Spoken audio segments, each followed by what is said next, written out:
नमस्कार निजमसी आदरणीय श्रोता, कार्यक्रम आशाको जीवन लिएर सधैँ म कार्यक्रम प्रस्तुत उत्तम प्रवृत्ति र प्रविधिमा साथ दिनलाई भाइ निरञ्जन आइसक्नु भएको छ। आदरणीय श्रोता, यो कार्यक्रम तपाईँहरूको आफ्नै कार्यक्रम हो र तपाईँहरूले सम्पूर्ण कार्यक्रमलाई प्रेम गरेर सुनिदिनु हुनेछ भन्ने मैले विश्वास पनि गरेको छु। श्रोता, यो कार्यक्रमबाट सधैँ चाहिँ हामीले परमेश्वर जो एकमात्र सत्य परमेश्वर हुनुहुन्छ उहाँको प्रेम र अनुग्रहको बारेमा हामीले तपाईँलाई यो कार्यक्रमबाट विगत केही महिनादेखि तपाईँहरूलाई बताउँदै आइरहेका छौँ। साथै हामी यो चाहन्छौँ कि तपाईँहरूले पनि परमेश्वरको पुत्र येशूमा विश्वास गर्नुहोस्, उहाँले बगाउनु भएको रगतमा विश्वास गर्नुहोस्, जुन रगतद्वारा सम्पूर्ण मानव जगतको निम्ति पाप क्षमा पाप मोचन पाउनको निम्ति चाहिँ उहाँले बगाउनु भएको।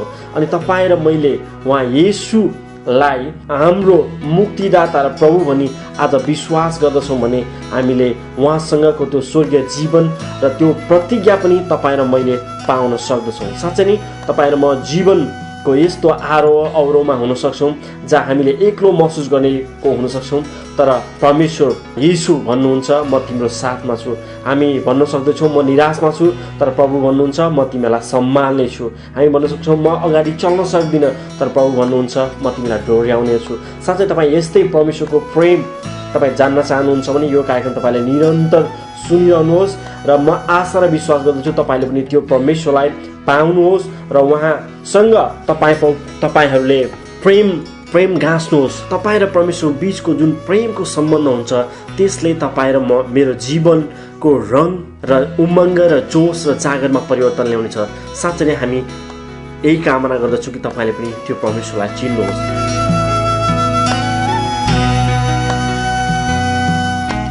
श्रोता, यो कार्यक्रम ECR FM 104.2 मेगाहर्जबाट हरेक हप्ताको मङ्गलबार र बुधबार बेलुकी 7 देखि 7:30 बजेसम्म यसै रेडियो स्टेसनबाट सुन्न सक्नुहुनेछ।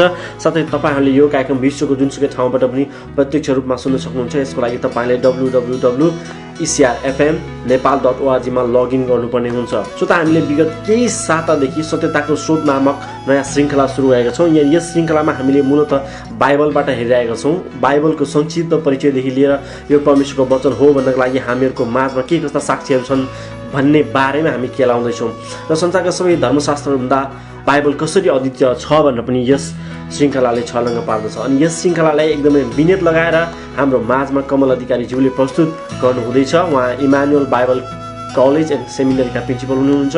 उहाँ लेखक साथै अनुवादक पनि हुनुहुन्छ। बाइबललाई तर्क विज्ञान गणितका साथै विभिन्न दृष्टिकोणबाट हेर्न रुचाउनुहुने कमल अधिकारी पाठकहरूको बिचमा निकै लोकप्रिय हुनुहुन्छ। उहाँ आफ्नै पत्नी जानकी र 3 छोरीको साथ ललितपुरको ठैमा बस्नुहुन्छ। आजको यो एपिसोड चाहिँ 12औं हप्तामा चलिरहेको छ। अनि यसमा चाहिँ आज कमल अधिकारीज्यूले तपाईँहरूलाई बाइबल कसरी हाम्रो हातमा आइपुग्यो भन्ने शीर्षकमा रहेर तपाईँहरूको माझमा प्रवचन बाँड्नुहुनेछ। म यो समय कमल अधिकारीज्यूलाई दिन चाहन्छु र कार्यक्रममा स्वागत पनि गर्न चाहन्छु।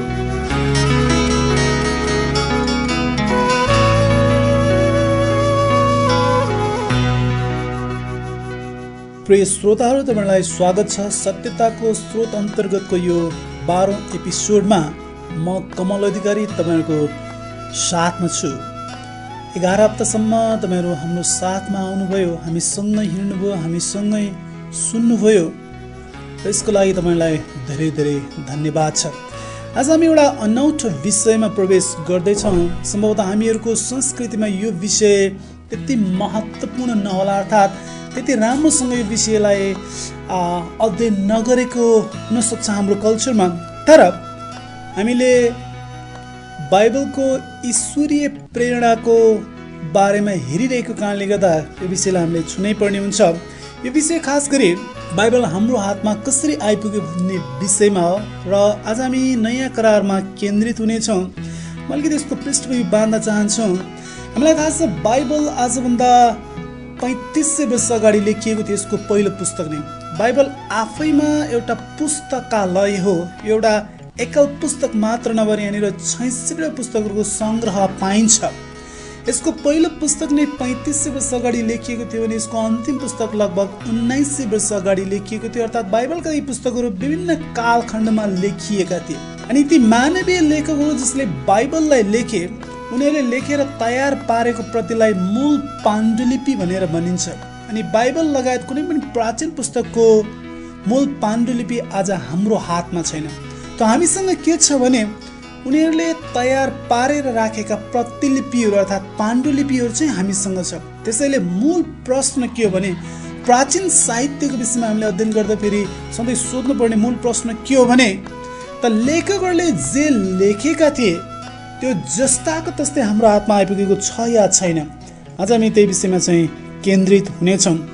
हामीलाई थाहा छ नयाँ करार धेरै पटक प्रतिलिपि भएर हाम्रो हातमा आएकोले हाल विद्यमान नयाँ करारमा प्रतिलिपिहरूका मनज्ञ त्रुटिहरू समावेश भएका छन् भने आलोचकहरू दोष लगाउँछन्, खास गरी मुस्लिम समुदायहरू, र तिनीहरू थप्छन् कि त्यो फेरबदलले अर्थमा ठुलो असर पारेको छ।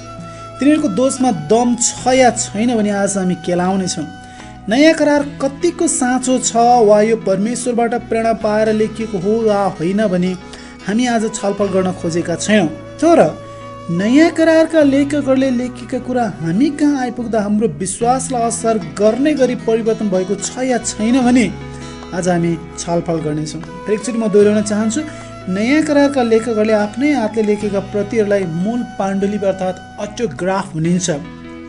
मूल पाण्डुलिपि भनेको कुनै पनि कृतिको पहिलो वा मूल लेख हो। मूल पाण्डुलिपिबाट सारेर तयार पारिएको प्रतिलाई पाण्डुलिपि भनिन्छ।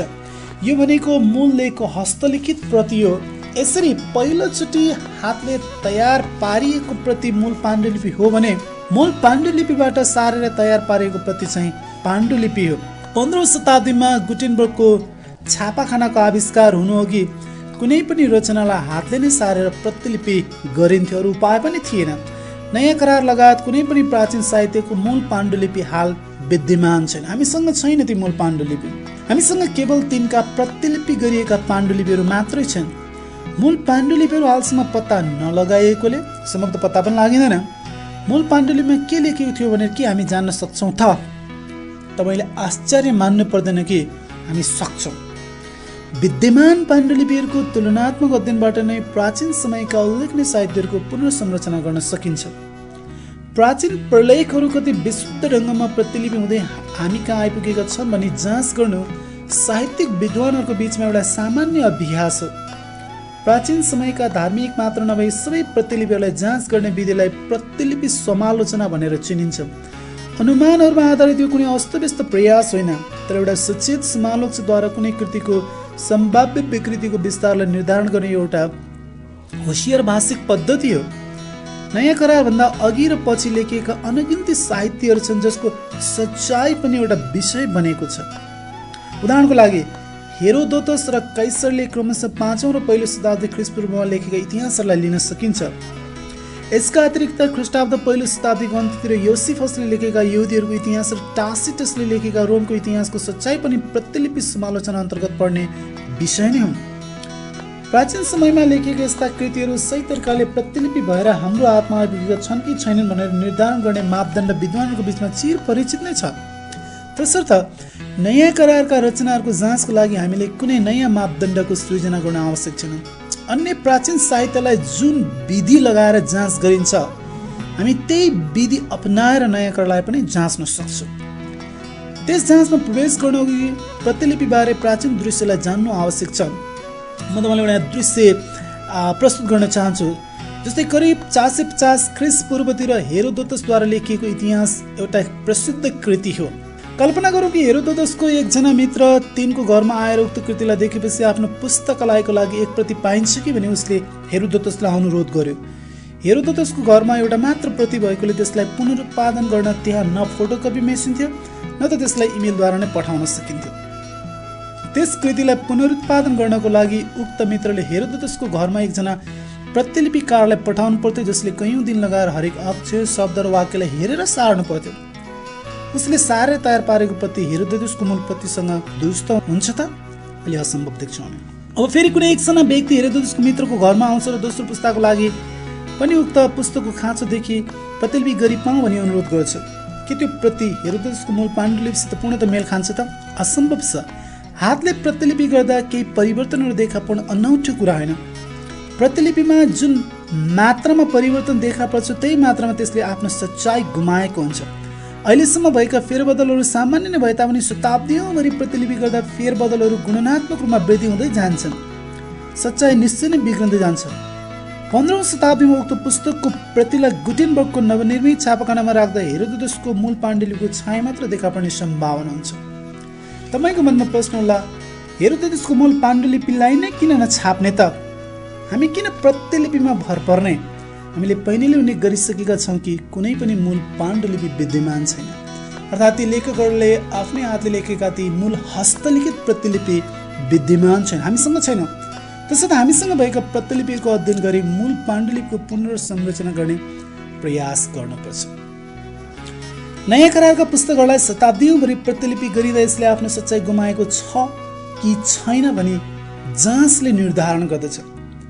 खास गरी 21औं शताब्दीमा हामीले जुन बाइबल पढ्छौँ, प्रयोग गर्छौँ नेपाली अङ्ग्रेजी, त्यो ग्रिक नयाँ करारको मूल पाण्डुलिपिको पुनरुत्पादन हो कि होइन भनेर हामीले जान्नु आवश्यक छ।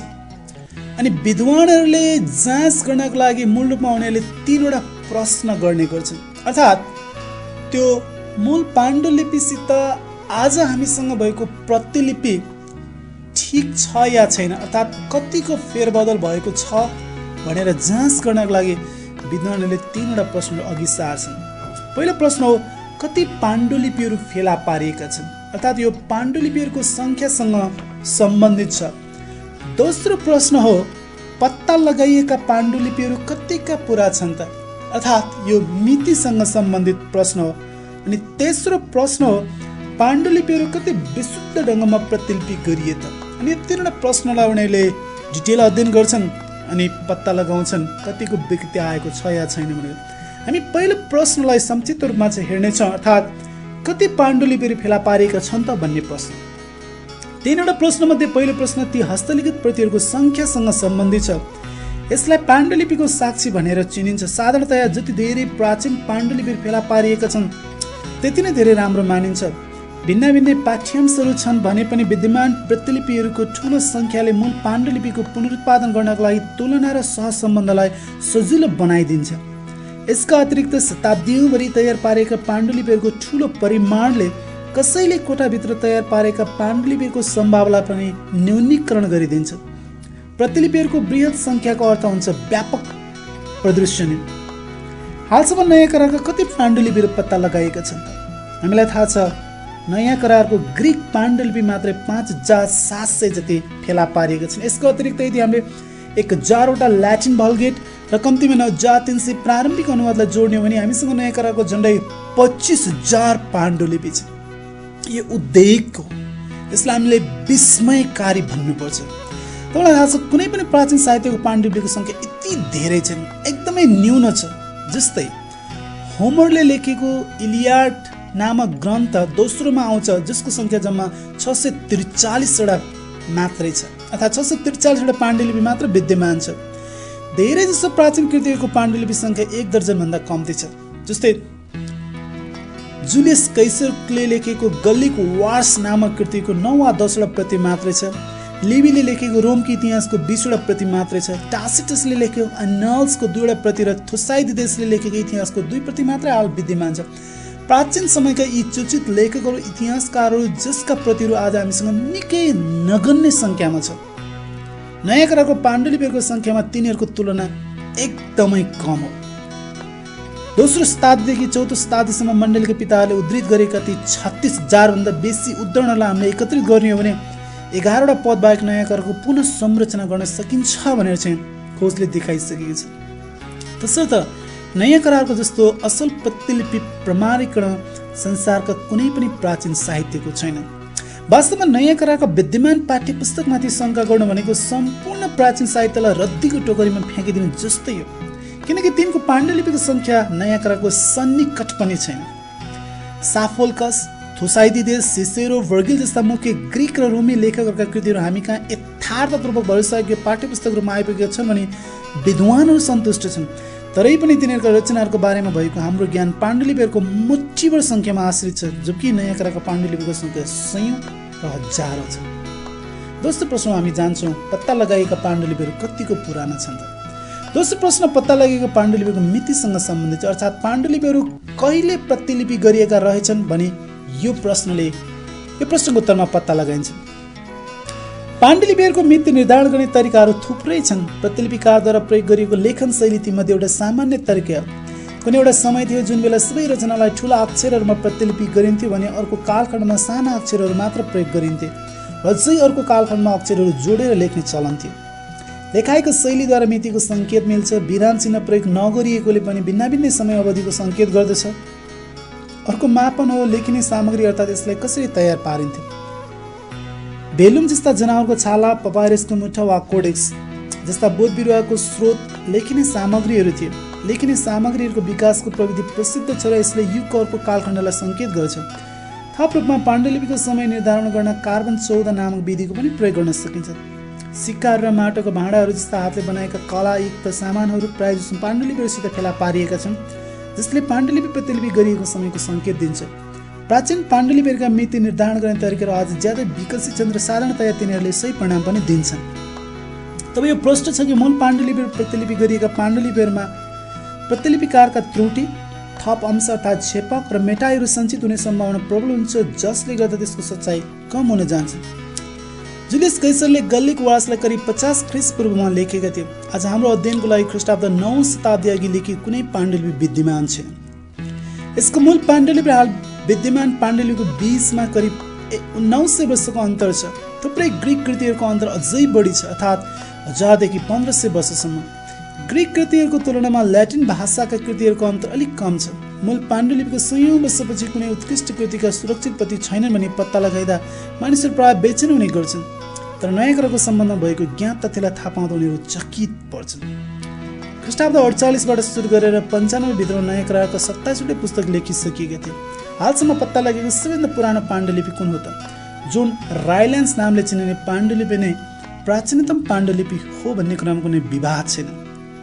यसमा यूहन्नाको सुसमाचारका 18 अध्याय 31को 33, 37 देखि 38 का वचनहरू लिखित छन्। यो करिब ख्रिस्टाब्द 125 मा लेखिएको लेखिएको हो भनी विद्वानहरू विश्वास गर्छन्। मूल पाण्डुलिपिबाट यो मिति ज्यादै नजिक छ। जसले यो पाण्डुलिपि तयार गरेर उसले लेखेको यूहन्नालाई चिनेको पनि हुन सक्छ वा यूहन्नाद्वारा व्यक्तिगत रूपमा सिकाइएको व्यक्ति पनि हुन सक्छ। यो पाण्डुलिपि भन्दा पनि पुरानो 50 देखि 70 ख्रिस्टाब्दमा लेखिएको विवादित 9वटा टुक्रा पनि फेला पारिएका छन्। ती टुक्राहरू मृत सागरका मुठाहरूसितै पत्ता लगाइएका थिए। यी मर्कुस, प्रेरित, रोमी, पहिलो कोरिन्थी, दोस्रो पत्रुस र याकुब जस्ता नयाँ करारका पुस्तकहरूका टुक्राहरू हुन् भने केही विद्वानहरू विश्वास गर्छन्। यसका अतिरिक्त हामीसँग कोडेक्स भाटिकनस छ लगायत अन्य थुप्रै महत्त्वपूर्ण पाण्डुलिपिहरू छन् नयाँ करारको हकमा पनि। अर्थात् दोस्रो प्रश्नले मूलतः के भन्छ भने नयाँ करारका लेखकहरूले जुन समयमा उनीहरूका प्रतिहरूलाई लेखे त्यस पछाडि प्रतिलिपि गरिएका प्रतिलिपिहरू नजिकै अर्थात् धेरै छोटो समयमा नै ती प्रतिलिपिहरू चाहिँ आज हामीसँग विद्यमान छन् भनेर दोस्रो प्रश्नले चाहिँ उत्तर दिन्छ। जति पुरानो त्यति नै महत्त्वपूर्ण हुन्छ भन्ने कुरालाई हामीले ख्याल गर्नुपर्छ। यो खास गरी नयाँ करारको मुद्दासित चाहिँ साँचो छ। नयाँ करारका हामीसँग धेरै पुराना प्रतिलिपिहरू छन् जुन अरू कृतिहरूको विषयमा अध्ययन गर्दा पनि हामी पाउँदैनौँ। हामी तेस्रो प्रश्नमा जान्छौँ, जुन प्रश्नले भन्छ पाण्डुलिपिहरू कति विस्तृत ढङ्गमा प्रतिलिपि गरिए त? तेस्रो प्रश्न प्रतिलिपि गर्दा देखा परेका विकृतिहरूसँग सम्बन्धित छ। कतै प्रतिलिपिकारले अर्थलाई असर गर्ने पाठ्यांश घुसाएको छ त छैन वा हटाएको छ या छैन भने यस प्रश्नले जाँच गर्दछ। पाण्डुलिपिहरूको प्रचुरताले यस जाँचलाई सजिलो बनाउँछ। नयाँ करारका भाषा र साहित्यका प्राध्यापक जसको नाम हो डाक्टर ब्रुस मेट्जगर, उनले यस प्रश्नमाथि गतिलो अध्ययन गरेर चाहिँ एउटा विश्लेषण छापेका थिए। तिनले आफ्नो अनुसन्धानमा 3वटा प्राचीन कृतिका थुप्रै पाण्डुलिपिहरूको तुलनात्मक अध्ययन गरे। अनि त्यो 3वटा कृति हो होमरले लेखेको इलियाड भनेको प्राचीन ग्रिकहरूको धार्मिक पुस्तक हो। अनि दोस्रो कृति हो महाभारत भनेको हिन्दूहरूको धार्मिक ग्रन्थ हो। र तेस्रो पुस्तक हो नयाँ करार अर्थात् बाइबलको पछिल्लो भाग। तिनले महाभारतमा 2,50,000 हरफ, नयाँ करारमा 20,000 हरफ र इलियाडमा 15,600 हरफ पाए। पाठ्यपुस्तकको अर्थलाई असर नगर्ने हिज्जेको भिन्नता, शब्दको क्रम जस्ता विविधताहरूको ख्याल गरिएन। पाठकको बुझाइलाई असर गर्ने पाण्डुलिपिका सबै भिन्नताहरूको गणना गरियो। ती तिनले फेला पारेको विकृतिको दौडलाई हामी तल हेर्नेछौँ। डाक्टर मेट्जगरले आफ्नो खोजलाई संक्षेपमा यसरी प्रस्तुत गरेका थिए। तिनको प्रस्तुति अनुसार इलियाडका 764 हरब भ्रष्ट थिए, अर्थात् यो भनेको करिब 5% विकृति हो। अर्को भाषामा भन्नुपर्दा हरेक 20 हरबमा एउटा अर्थ अनिश्चित छ। साहित्यिक कक्षामा हामीले कुन इलियाड पढ्ने, कुन प्राचीन पाण्डुलिपि ठिक थियो भनेर कसले निर्णय गर्यो? तर कक्षामा छलफल हुँदा इलियाडको सच्चाइबारे प्राध्यापकले विद्यार्थीले यस दरबारे बिरलै सावधान गराउँछ होला। बिना प्रश्न यसको सच्चाइ अनुमान गरिएको छ। महाभारतको विकृति दर अझै खराब भेटियो। यसमा कम्तीमा 26,000 हरब भ्रष्ट थिए। यो भनेको 10% भन्दा बेसी हो। यस धार्मिक पुस्तकको हरेक 10 हरबको 1 हरब अनिश्चित छ। तपाईको गन्तव्य आश्रित हुने कुनै विश्वसनीय स्रोत होइन। अर्कोतिर नयाँ करारको ज्ञात तथ्य अविश्वसनीय छ। 20,000 हरब मध्ये केवल 40 हरब विकृति छन्। यो भनेको 1% को 1/25 भाग अर्थात् 0.2% मात्र हो। प्राचीन रचनाहरूको बीचमा इलियाडको विकृति दर कम्ती छ, तर नयाँ करारमा पाइएको विकृति दर इलियाडमा पाइएको विकृति दरको 1/25 भाग मात्र हो। नयाँ करारको प्रतिलिपि समालोचनाहरूको बीचमा भएका पृथक पाठ्यांशहरूको कुनै सन्देहले क्रिस्चियन विश्वास र अभ्यास साथै यसको ऐतिहासिक सत्यताको प्रश्नलाई कुनै असर गर्दैन। सजिलो भाषामा भन्नुपर्दा शताब्दीभरि प्रतिलिपिको कारणले नयाँ करारको पाठ्यपुस्तकको विकृतिको परिणामस्वरूप क्रिस्चियन विश्वासको कुनै शिक्षा प्रश्नको भुमरीमा छैन। यी सबै जाँचले प्रश्न पार्छन् कि नयाँ करार जस्तो लेखिएको थियो त्यस्तै हाम्रो हातमा आइपुगेको छ। म फेरि एकपटक जोड दिन चाहन्छु।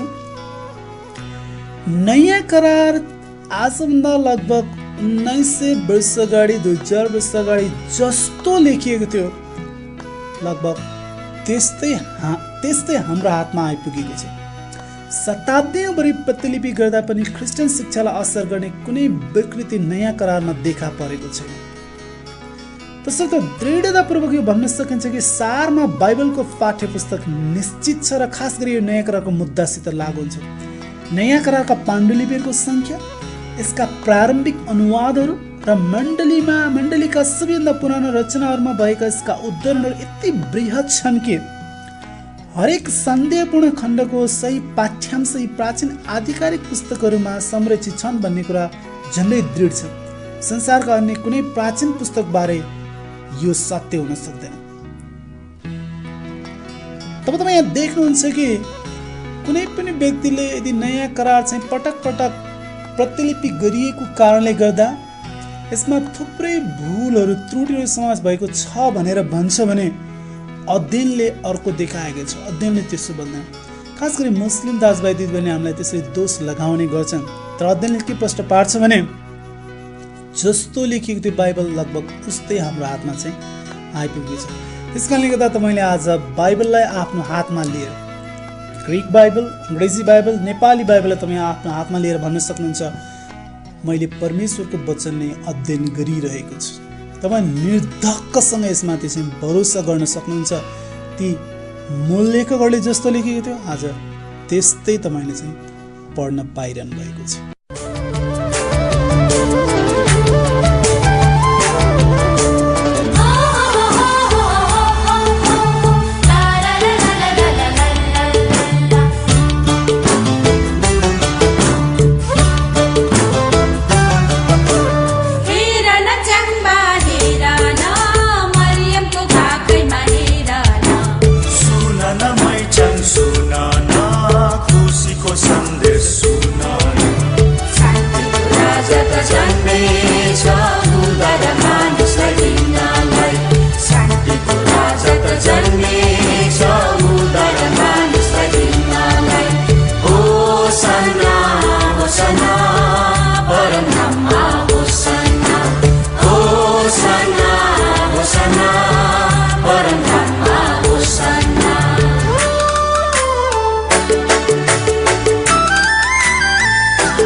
पशु र पक्षीको नभन यसलाई फुलकौली मन येशूमा छ अब जीवन नलाई धाम अब फुला कि सिंगार येशूको छन्का नलाई धाम अब फुला कि सिंगार येशूको छन्का होसना होसना परमधाममा होसना होसना होसना परमधाममा होसना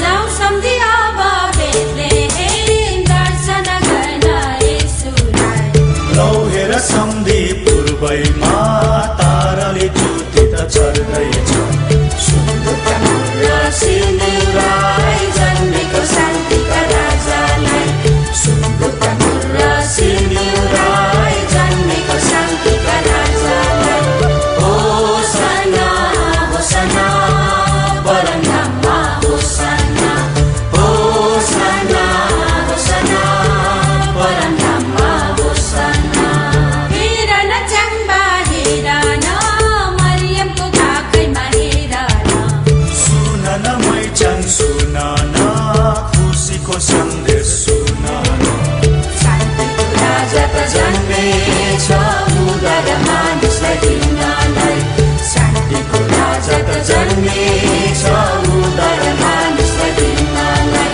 होसना होसना परमधाममा होसना होसना होसना परमधाममा होसना होसना होसना परमधाममा होसना होसना होसना परमधाममा होसना होसना होसना परमधाममा होसना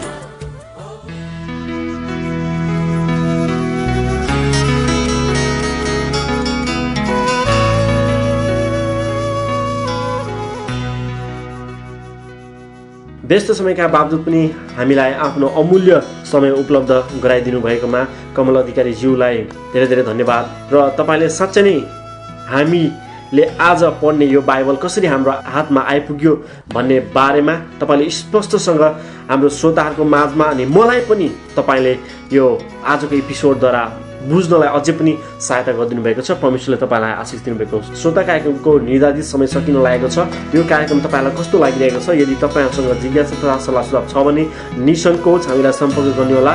कार्यक्रम आशाको जीवन, मोबाइल नम्बर 9845 23 54 24, इमेल ठेगाना आशाको जीवन 2014@hotmail.com। अस्त कार्यक्रम सुनेर साथ दिनुहुने सम्पूर्ण श्रोतालाई धेरै धेरै धन्यवाद दिन चाहन्छु। प्रविधिमा सहयोग गर्ने भाइ निरजलाई पनि धेरै धेरै धन्यवाद। अर्को कार्यक्रममा फेरि पनि भेट्ने बाचा गर्दै म कार्यक्रम पुस्तक उत्तम प्रति आजलाई बिदा हुन चाहन्छु। परमेश्वरले तपाईँ सम्पूर्ण श्रोतालाई आशिष दिनुभएको। नमस्कार।